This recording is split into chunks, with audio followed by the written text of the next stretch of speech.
everyone, I'm Lauren and welcome to another video from the Tiny Menagerie. So you've got yourself a nice new tank and you've set it up just how you like, and you may even have added a few new fish. But if it's been more than a month or so, then likely chances are it is starting to look like it could do with a jolly good clean, in which case your mind is probably turning towards algae eaters. These are a variety of different creatures for your aquarium who thrive on a diet of algae, and they'll happily help you keep that tank looking nice and clean. But when do you add algae eaters, and which ones are right for your tank? The first of these points is by far the easiest, and ideally you should be adding algae eaters to your tank only when the sight of that algae is really starting to bother you. Not when you've just got a little bit of browning going on, but when that tank is absolutely filthy. And this is for the simple reason that there's no point buying algae eaters if there isn't a good build-up of food in there for them already. Otherwise they can actually starve. Plus, the longer you leave off buying algae eaters, the better your chances of understanding what type of algae you actually have in your tank.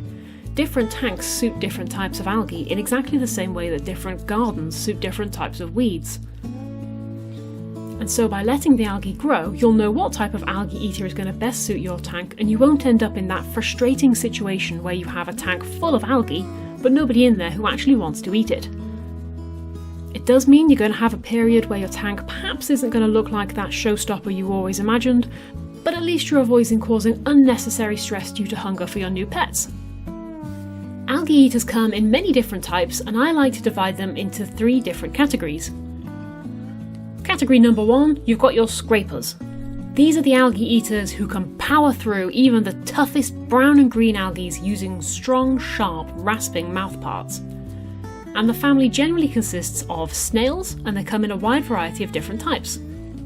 Just as a side note, some snails will eat aquarium plants, but there are plenty out there who specialise just in algae and are perfectly safe for even the most densely planted tank.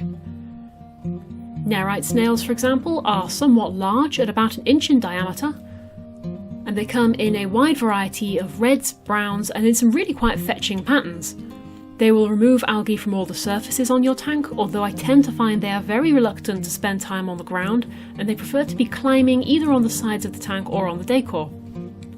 They can remove even the toughest brown algae as well as the softer green stuff that coats the surfaces, but they tend not to have any impact on brown or green hair algae.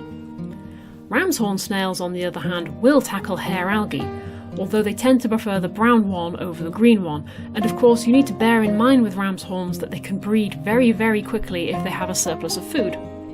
Nerites, on the other hand, won't overpopulate your tank because they can only breed in brackish water. If you have a really large tank, you could consider one of the Plecostomus species for algae scraping duties.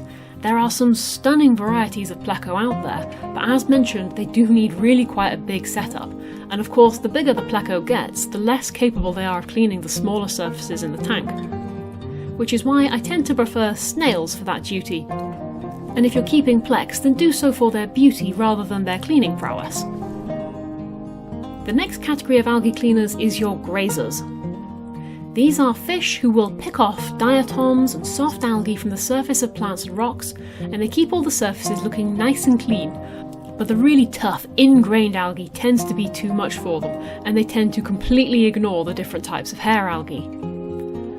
By far and above the most popular of these, I would say, is the Ottocinclus catfish. These are harmless little fish that are small enough to get into even the most narrow of nooks and crannies in between all the bits of plants and woods. And they will search fairly consistently for algae. They are particularly effective at keeping plants clean, because they also prefer the cover and the security that the plants provide for them. They also tend to hang out in little groups on the sides of the glass, but they don't clean it very much, and they're definitely more at home in a dark, densely planted tank that has plenty of cover. Another really popular grazer though is the hillstream loach, which has more than a passing resemblance for a sort of squashed Plecostomus. These are fast, flighty little grazers who dash about the tank, removing algae mainly from the solid surfaces, so your rocks and your woods, and they are particularly good at keeping the sides of the tank clean. They're also very bold, knowing that their speed makes them a challenge for anything to catch, and they are perfectly at home in even the most brightly lit of open spaces. Although grazers might not seem quite so useful as scrapers because they can't remove the tough algae, they still go a long way to preventing the build-up of those tougher algae. And this is because they are constantly going over and over the surfaces again and again, and this prevents young algae from settling in and starting to grow. I would also include fish such as your Siamese algae eaters and the small sharks in this group, again just because of their constantly going over the surfaces, dislodging any algae before it starts growing. But, much like Plecostomus, both of these guys really do need a large tank, so think very carefully before you get one.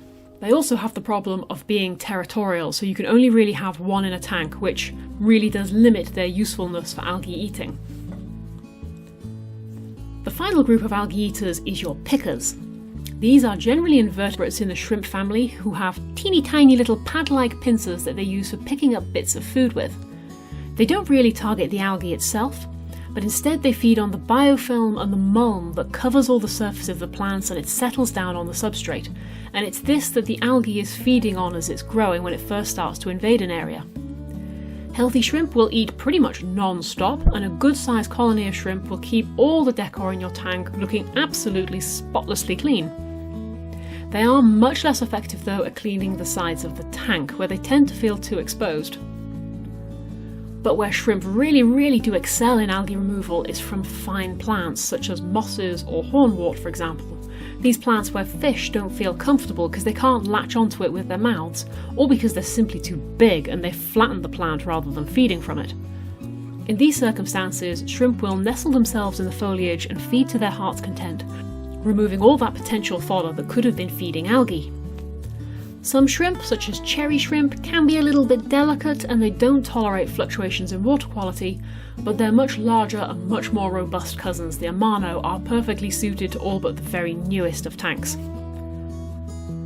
As I'm sure you can see, algae comes in many different types, and so too do the algae eaters. And so what suits your tank may not suit someone else's. It's very much a case of waiting to see what your tank throws at you and then dealing with the issue as it arrives. You also need to bear in mind that no animal is perfect, and you're always going to have to make compromises with them. For me, my favourite algae eater by far is the ram's horn snail. They are tough as old boots, they eat pretty much constantly, they eat every type of algae. Yes, they breed an awful lot, but that's okay because I feed the surplus ones to my quails.